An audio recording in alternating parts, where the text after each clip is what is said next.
Isang maulan na hapon dito sa labas ng SM Aura.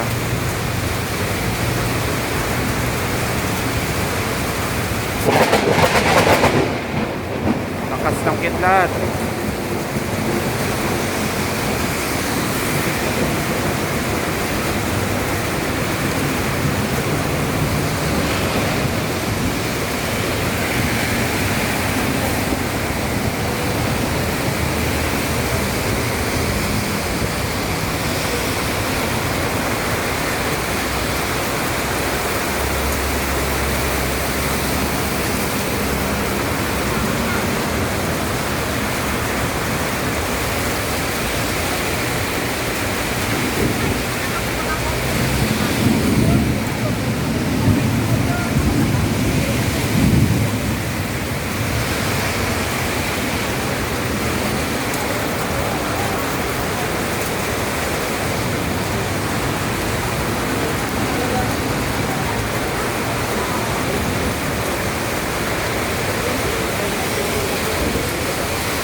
Ayan, so umuulan pa rin dito.